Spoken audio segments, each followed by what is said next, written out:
وقال الله تعالى في القرآن المجيد والفرقان الحميد وأن المساجد لله فلا تدعوا مع الله أحدا صدق الله العظيم۔ تمام قسم کی حمد و ثنا، تمہیدات، تحلیلات، تسبیحات، تکبیرات اللہ تبارک و تعالیٰ کی ذات اقدس کے لیے، درود و سلام امام الانبیاء سید الاولین والآخرین، امام الحرمین، خاتم النبیین، آمنہ کے لال جناب محمد رسول اللہ صلی اللہ علیہ وسلم کی ذات اقدس کے لیے۔ میرے محترم سامعین کرام، جو آیت کریمہ میں نے آپ کے سامنے تلاوت کی ہے، وَأَنَّ الْمَسَاجِدَ لِلَّهِ فَلَا تَدْعُوا مَعَ اللَّهِ أَحَدًا، اس آیت کریمہ کے اندر اللہ تبارک و تعالی نے اپنے گھر، مساجد کو صرف اپنی عبادت کے لیے مخصوص کر دیا ہے کہ اللہ کے گھروں میں، مساجد میں صرف اللہ کو پکارو،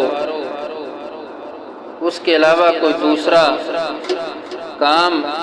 یا کسی دوسرے مقصد کے لیے یہ اللہ کے گھر نہیں بنائے جاتے۔ تو آج کے خطبۃ الجمعہ کے اندر مسجد کے آداب کے حوالے سے چند گزارشات آپ کے سامنے رکھوں گا کہ مسجد تعمیر کی جاتی ہے تو تعمیر کرنے کے بعد اس کو صاف ستھرا رکھنا، اس کی صفائی کرنا، یہ ہماری ذمہ داری ہے۔ ایک مسلمان کی یہ ذمہ داری ہے کہ جس نے اللہ کا گھر بنایا ہے وہ اس کی صفائی رکھے، اس کا خیال کرے۔ جس طرح بندہ اپنا گھر صاف کرتا ہے، گھر کی صفائی کرتا ہے، اس کا خیال کرتا ہے ہر طرح سے، اسی طرح یہ مسجدیں، یہ اللہ کے گھر، ان کی نگرانی اور ذمہ داری یہ بھی مسلمانوں پر ہے۔ جو وہاں کے رہنے والے ہیں، یہ ان کی ذمہ داری بنتی ہے کہ وہ مساجد کا خیال کریں۔ سید عائشہ رضی اللہ تعالی عنہا فرماتی ہیں کہ امر رسول اللہ صلی اللہ علیہ وسلم ببناء المساجد فی الدور، کہ آپ صلی اللہ علیہ وسلم نے محلوں کے اندر، بستیوں کے اندر مساجد کو تعمیر کرنے کا حکم دیا ہے کہ مسجدوں کو تعمیر کیا جائے۔ جہاں پہ مسلمانوں کی آبادی ہے، عبادت ہے، رہتے ہیں، وہاں پر اللہ کا گھر ہونا چاہیے، مسجد ہونی چاہیے۔ وَأَن تُنَظَّفَ وَتُطَيَّبَ، پھر صرف تعمیر ہی نہیں کر دینی بلکہ اس کی نظافت کا خیال کرنا ہے، اس کو صاف ستھرا رکھنا ہے، اس کو پاک رکھنا ہے۔ اور مسجد کی صفائی کرنا، مسجد کا خیال کرنا، یہ بہت ہی عظیم کام ہے۔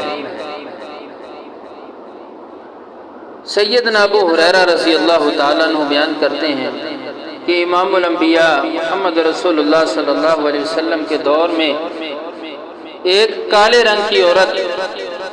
مسجد کی صفائی کیا کرتی تھی، مسجد کا خیال کیا کرتی تھی۔ تو پھر اچانک ایسا ہوا کہ اس نے مسجد آنا بند کر دیا، یعنی جب رسول اللہ صلی اللہ علیہ وسلم نے اس کو نہ پایا، نہ دیکھا، تو آپ نے صحابہ سے پوچھا کہ وہ عورت کہاں ہے جو مسجد میں آیا کرتی تھی، مسجد کا خیال کیا کرتی تھی؟ تو لوگوں نے بتایا اللہ کے نبی وہ تو فوت ہو چکی ہے، اس کو تو دفن کر دیا گیا ہے۔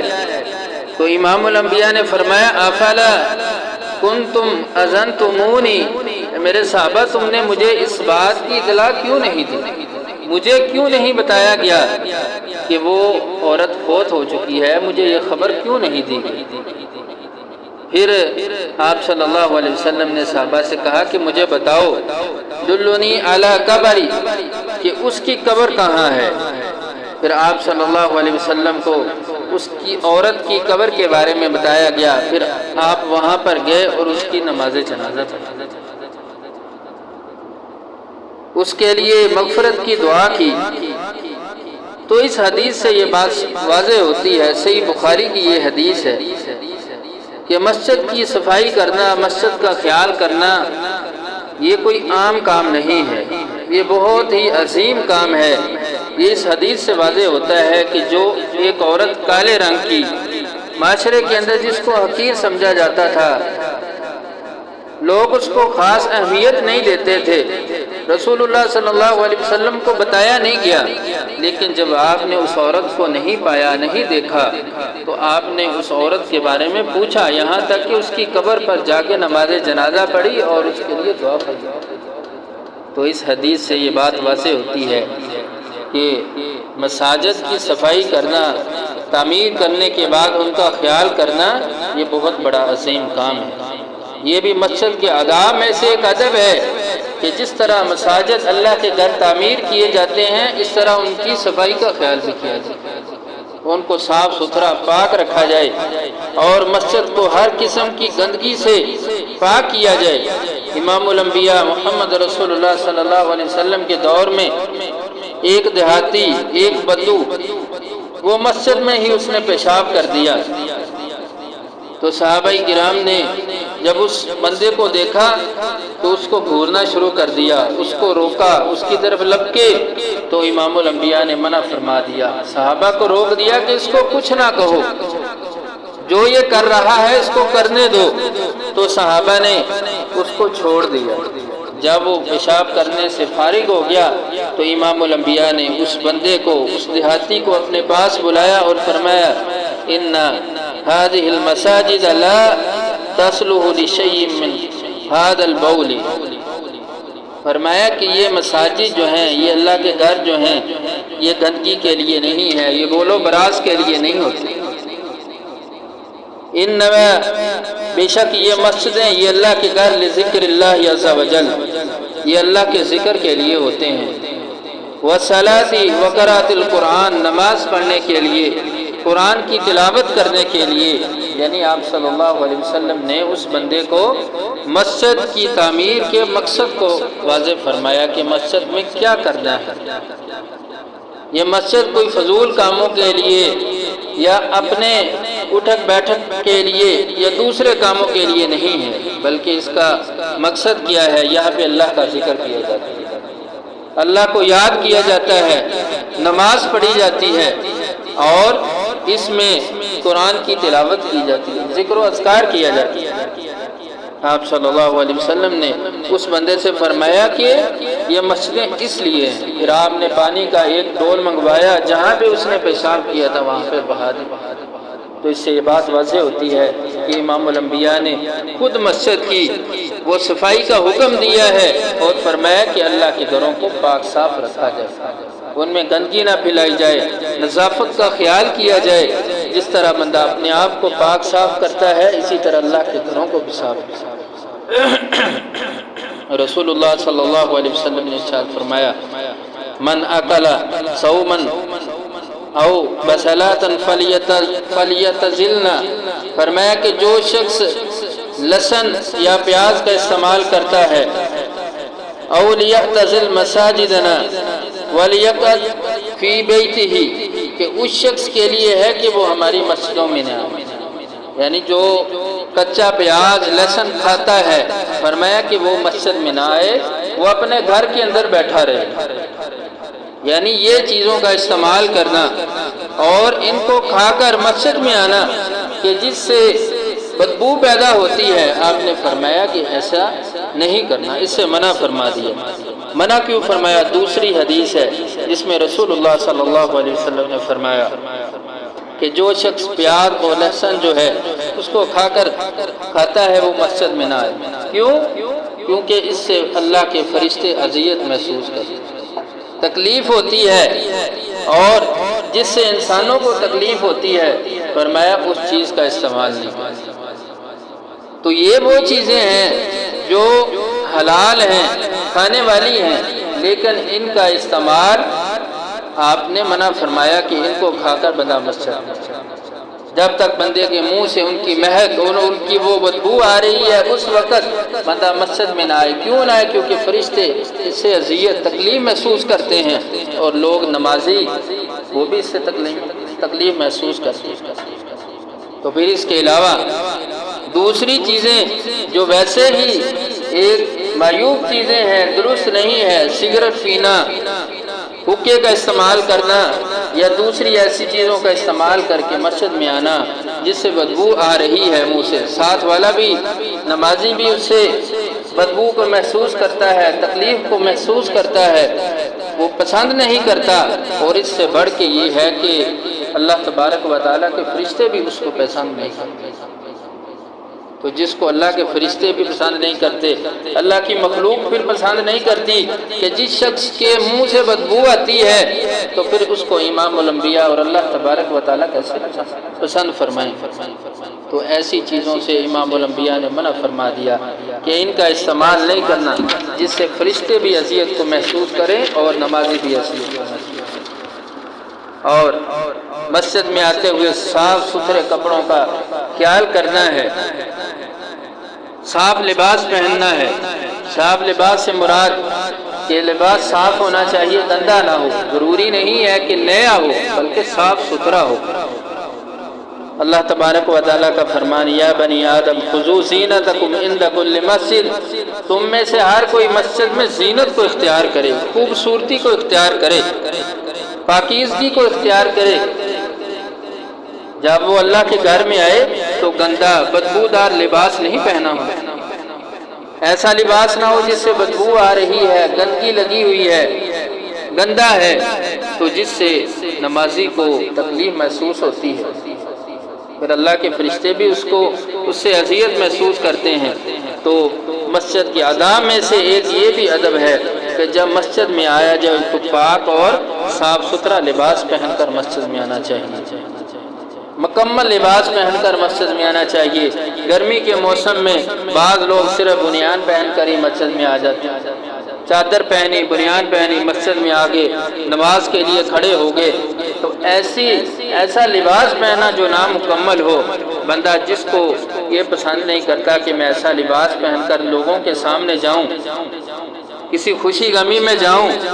تو وہ اس کو پسند نہیں کرتا۔ بازار میں جاؤں، لوگوں کے سامنے جاؤں، لیکن وہی لباس پہن کر وہ اللہ کے سامنے کھڑا ہو جاتا ہے۔ تو یہ وہ کیسے گوارا کر لیتا ہے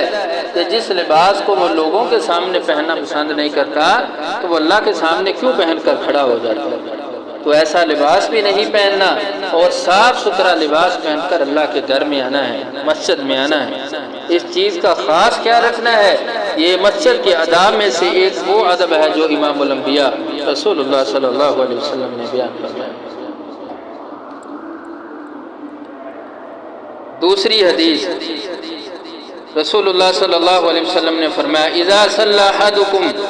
فلیلبس ثوبہ فإن اللہ احق ان یتزین لہ۔ آپ نے فرمایا کہ جب تم میں سے کوئی نماز کے لیے آئے تو وہ اچھا لباس پہن کر آئے، صاف لباس پہن کر آئے، اور اللہ تبارک و تعالیٰ تو اس چیز کا زیادہ حق رکھتے ہیں کہ جب اللہ کے سامنے کھڑا ہوا جائے تو بندے کی پاکیزگی ہونی چاہیے، اس کا لباس صاف ستھرا ہونا چاہیے۔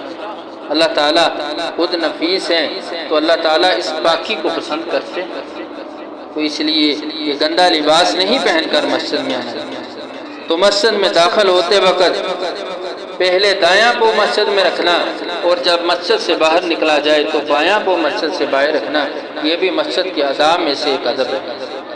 پھر دائیں پاؤں کو مسجد میں داخل کرتے ہوئے اللہم افتح لی ابواب رحمتک، اللہ میرے لیے رحمت کے دروازے کھول دے، یہ دعا کرنا۔ اور جب باہر نکلنا ہے بایاں پاؤں مسجد سے باہر رکھتے ہوئے یہ دعا کرنی ہے، اللہم انی اسألک من فضلک، اللہ میں تجھ سے تیرے فضل کا رزق کا سوال کرتا ہوں۔ یہ بھی مسجد کے آداب میں سے۔ اور جب مسجد میں داخل ہوا جائے، بندہ مسجد میں داخل ہو تو 2 رکعت نماز تحیۃ المسجد ادا کرنی چاہیے۔ اذا دخل احدکم المسجد فلا یجلس حتی یصلی رکعتین، جب تم میں سے کوئی مسجد میں داخل ہو تو 2 رکعت نماز ادا کرے۔ رسول اللہ صلی اللہ علیہ وسلم نے فرمایا یہاں تک کہ وہ نہ بیٹھے جب تک وہ 2 رکعت نماز ادا نہیں کرتے، یعنی ویسے ہی مسجد میں آنا، ویسے ہی بیٹھ جانا، اس سے رسول اللہ صلی اللہ علیہ وسلم نے منع کر دیا کہ 2 رکعت نماز پڑھ کے پھر مسجد میں بیٹھے۔ ہاں وہ بندہ جب وہ مسجد میں آتا ہے، فرض نماز کا وقت ہو چکا ہے تو وہ امام کے ساتھ فرض نماز پڑھ لیتا ہے تو وہ اس کی نماز ہی تحیۃ المسجد ہو جائے گی۔ ایک بندہ اس وقت آتا ہے کہ فرض نماز کا بھی وقت نہیں ہوا لیکن اس سے پہلے وہ آ کر نماز کی سنتیں ادا کر لیتا ہے تو وہ سنتیں اس کے لیے تحیۃ المسجد بن جائیں گی۔ ایک بندہ اس وقت مسجد میں آتا ہے جب کسی نماز کا وقت نہیں ہے لیکن مسجد میں اس نے بیٹھنا ہے، ٹھہرنا ہے، تو پھر اس کو چاہیے کہ 2 رکعت نماز ادا کرے جس کو رسول اللہ صلی اللہ علیہ وسلم نے جس کا حکم دیا ہے، پھر وہ مسجد کے اندر بیٹھ جائے۔ اور خاص کر کے جمعہ کے دن جب امام خطبہ دے رہا ہے تو خطبے کے دوران آنے والا شخص ایسے ہی نہ بیٹھ جائے، رسول اللہ صلی اللہ علیہ وسلم نے اسے منع فرمایا۔ سیدنا جابر رضی اللہ تعالیٰ عنہ بیان کرتے ہیں کہ داخل رجل یوم الجمعۃ والنبی صلی اللہ علیہ وسلم یخطب، کہ ایک آدمی رسول اللہ صلی اللہ علیہ وسلم خطبہ دے رہے تھے، وہ مسجد میں آیا اور آتے ہی ایسے بیٹھ گیا تو آپ صلی اللہ علیہ وسلم نے اس سے سوال کیا صلیتا، کہ اے بندے بیٹھنے والے، کیا تم نے نماز پڑھی ہے؟ اس نے کہا لا، نہیں اللہ کے نبی میں نے نماز نہیں پڑھی۔ تو آپ نے فرمایا فصلی رکعتین، اے بیٹھنے والے 2 رکعت نماز پڑھو پھر بیٹھو۔ یعنی رسول اللہ صلی اللہ علیہ وسلم نے اس شخص کو 2 رکعت نماز پڑھنے کا حکم دیا ہے۔ یعنی جب امام خطبہ دے رہا ہے باہر سے آنے والا ایسے ہی نہ بیٹھ جائے جب تک وہ 2 رکعت نماز ادا نہ کرے۔ دوسری حدیث سے بات واضح ہوتی ہے کہ جو شخص بیٹھا تھا وہ صحابی رسول سیدنا سلیق غطفانی رضی اللہ تعالیٰ عنہ تھے۔ وہ ایسے ہی بیٹھ کے رسول اللہ صلی اللہ علیہ وسلم نے ان سے پوچھا یا سلیق، یعنی ان کو مخاطب کیا، کیا تم نے نماز پڑھی ہے؟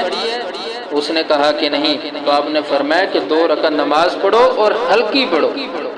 یعنی تم لیٹ ہو گئے ہو جب امام خطبہ دیتا ہے۔ وقت تو یہ ہے کہ خطبے سے پہلے مسجد میں آیا جائے، کیونکہ جب خطبہ شروع ہوتا ہے تو فرشتے تو اپنی کاپیاں رجسٹر بند کر دیتے ہیں۔ رسول اللہ صلی اللہ علیہ وسلم نے فرمایا وہ بھی امام کا خطبہ سنتے ہیں۔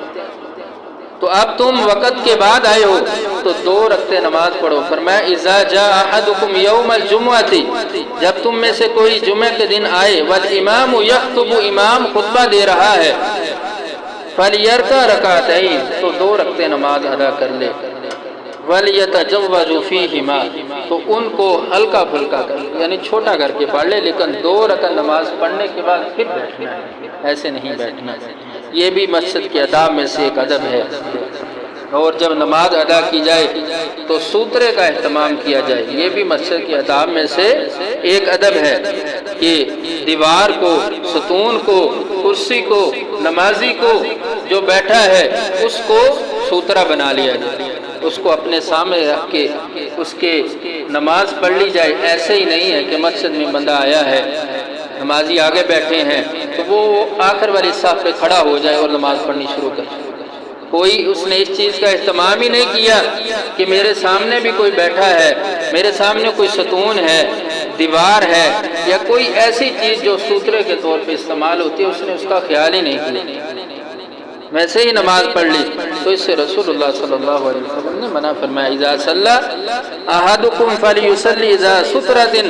ولیدن منها، فرمایا کہ جب تم میں سے کوئی شخص نماز پڑھنے لگے تو وہ سوترے کے قریب ہو جائے،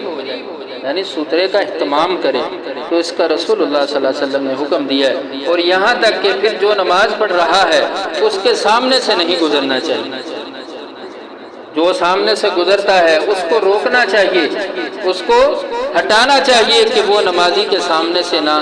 گزرے۔ ہاں سوترا رکھا ہے، سوترا ہے تو اس کے آگے سے اگر کوئی گزر جاتا ہے تو اس میں کوئی حرج نہیں ہے۔ لیکن سوترے اور نمازی کے درمیان سے جو گزرتا ہے اس کا کتنا گناہ ہے۔ امام الانبیاء نے فرمایا وَلَا يَدَا أَحَدًا يَمُرُّ بَيْنَ يَدَيْهِ، کہ جو شخص نمازی کے آگے سے گزرتا ہے فَإِن جَاءَ أَحَدٌ يَمُرُّ فَلْيُقَاتِلْ، تو اس کو چاہیے کہ جو نماز پڑھ رہا ہے اس کو روکے، اس کو منع کرے، یہاں تک کہ جھگڑ کے ساتھ اس کو منع کرے، سختی کے ساتھ منع کرے۔ فَإِنَّهُ شَيْطَانٌ، تو آپ نے فرمایا وہ شیطان ہے، یعنی وہ عمل شیطانی کر رہا ہے، نماز کو خراب کر رہا ہے، تو اس کو روک لیا جائے۔ اور یہاں تک کہ فرمایا کہ جو شخص گزرنے والا ہے اگر اس کو گناہ کا پتہ چل جائے تو وہ 40، اب 40 کیا ہے، وہ 40 سال بھی ہو سکتے ہیں، 40 مہینے بھی ہو سکتے ہیں اور 40 دن بھی ہو سکتے ہیں، یعنی اتنا ہی دیر وہ بندہ رکا رہے گا اگر اس کو اس گناہ کا پتہ چل جائے کہ جو نمازی کے آگے سے گزرنے کا۔ اس کے لیے بہتر ہے کہ وہ 40 سال، 40 مہینے یا 40 دن اسی جگہ پہ رکا رہے کہ بجائے اس کے کہ وہ نمازی کے آگے سے گزرے۔ یعنی اتنا سخت گناہ ہے جو امام الانبیاء نے فرمایا کہ جو بندہ نمازی کے آگے سے گزرتا ہے۔ اور خواتین کو بھی مسجد میں اگر وہ نماز پڑھنے کے لیے آتی ہیں تو ان کے لیے رسول اللہ صلی اللہ علیہ وسلم نے فرمایا کہ وہ خوشبو کا استعمال نہ کریں۔ جیسے بھی امام الانبیاء نے عورتوں کو بازار کے اندر خوشبو کا استعمال کرنے سے منع فرمایا، ایسی زینت اور اس کا استعمال تو صرف خامد کے لیے ہے، یہ نہیں کہ بازاروں کے اندر نکلے جائیں، لیکن یہاں پر کہ جو عورتیں مسجد میں آنا چاہتی ہیں، مسجد میں نماز پڑھنا چاہتی ہیں، وہ باپردہ ہو کر مسجد کی طرف آئیں، جہاں پہ نماز پڑھنی ہے پردے کا انتظام ہو اور خوشبو کا استعمال نہ کریں۔ رسول اللہ صلی اللہ علیہ وسلم نے فرمایا کہ ایسی عورتیں ہمارے ساتھ نماز میں شامل نہ ہوں جو خوشبو لگاتی ہیں، یعنی امام الانبیاء نے اس سے منع فرما دیا۔ اور یہ چیز مسجد کے آداب میں سے، اور مسجد کے آداب میں سے ایک ادب یہ بھی ہے کہ مسجد کو ایسے ہی فضول کاموں کے لیے استعمال نہیں کریں، کیونکہ جو احادیث میں نے پہلے آپ کے سامنے بیان کی ان کے اندر رسول اللہ صلی اللہ علیہ وسلم نے واضح الفاظ کے ساتھ مسجد کو تعمیر کرنا، پھر کس مقصد کے لیے تعمیر کیا گیا اس مقصد کو واضح کیا، یہاں تک کہ کوئی چیز گم ہو جاتی ہے تو اس کا مسجد میں اعلان کروانا، یہ درست نہیں ہے۔ رسول اللہ صلی اللہ علیہ وسلم نے فرمایا کہ جب تم دیکھو کہ مسجد کے اندر اعلان ہو کہ کسی کی چیز گم ہو گئی ہے تو تم اس کے لیے یہ بد دعا کرو کہ اللہ کرے اس کی وہ چیز نہ ملے۔ یعنی مسجد کے اندر ایسے کام کرنا یا اس کے علاوہ دوسرے اعلانات کرتے رہنا، کوئی پیسے دیے ہیں وہ مسجد کے اندر اعلان کرنا شروع کر دینا، یعنی بے جا مسجد کو کھول کر دوسرے کاموں کے لیے استعمال کرنا، اس سے رسول اللہ صلی اللہ علیہ وسلم نے منع فرمایا۔ بلکہ آپ نے فرمایا کہ مسجد اللہ کے ذکر کے لیے ہیں، تلاوت قرآن کے لیے ہیں، کہ جب لوگ مسجد میں آتے ہیں تو وہ مسجد میں سرگوشی کرتے ہیں، اللہ کے ساتھ اپنے تعلق کو قائم کرتے ہیں۔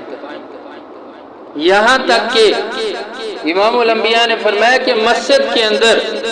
بلند آواز کے ساتھ بولنا نہیں ہے، بلند آواز کے ساتھ قرآن نہیں پڑھنا۔ رسول اللہ صلی اللہ علیہ وسلم نے فرمایا ان کلکم مناج ربہ فلا یؤذن بعضکم بعضا، کہ تم میں سے بعض جو ہے وہ بعض کے لیے یعنی اونچی آواز سے نہ بولے، کیونکہ مسجد کے اندر جو نمازی ہے وہ سرگوشی کرتا ہے، یعنی اللہ کے ساتھ وہ اپنے تعلق کو قائم کرنے والا ہوتا ہے۔ وَلَا يَرْفَعْ بَعْضُكُمْ عَلَى بَعْضٍ فِي قِرَاءَةٍ، اور کوئی شخص اونچی آواز کے ساتھ قرآن کی تلاوت نہ کرے، کیونکہ اس سے کیا ہوگا، کوئی بندہ نماز پڑھ رہا ہے اور کوئی قرآن کی تلاوت کر رہا ہے، کوئی ذکر و اذکار کے اندر مشغول ہے، تو ایک شخص وہاں پہ اونچی آواز کے ساتھ قرآن پڑھنا شروع کر دے تو اس سے دوسروں کے لیے اذیت ہے، پریشانی ہے، تکلیف ہے، تو اس سے رسول اللہ صلی اللہ علیہ وسلم نے منع کیا۔ تو یہاں تک کہ اگر اس چیز سے منع کر دیا کہ قرآن کو اونچی آواز سے نہیں پڑھا جائے گا تو پھر عام گفتگو کرنا، مسجد کے اندر بیٹھ کے گپ شپ لگانا اور اونچی اونچی آوازیں نکالنا، تو یہ تو قطعاً درست نہیں ہے، کیونکہ اللہ تبارک و تعالیٰ کے گھر، یہ مساجد اس مقصد کے لیے نہیں بنی جاتی۔ تو اس لیے اس چیزوں کا خاص خیال رکھنا چاہیے کہ بندہ مسجد میں آئے اور مسجد کے آداب کا خیال رکھے۔ مسجد اللہ کا گھر، یہ اللہ کے ذکر کے لیے ہے، تلاوت کے لیے ہے، نماز کے لیے ہے، اللہ سے تعلق کو مضبوط کرنے کے لیے اللہ کے گھر ہوتے ہیں۔ دوسرے تیسرے فضول کاموں کے لیے یا اپنی گفتگو بیجا وہ باتیں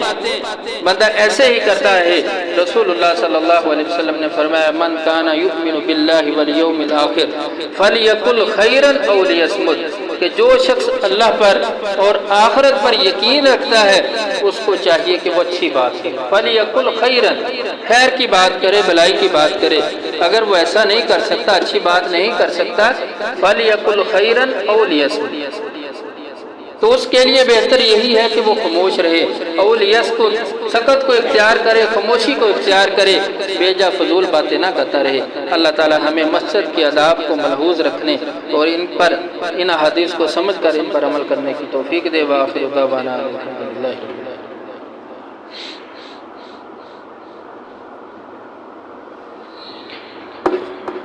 ان الحمد للہ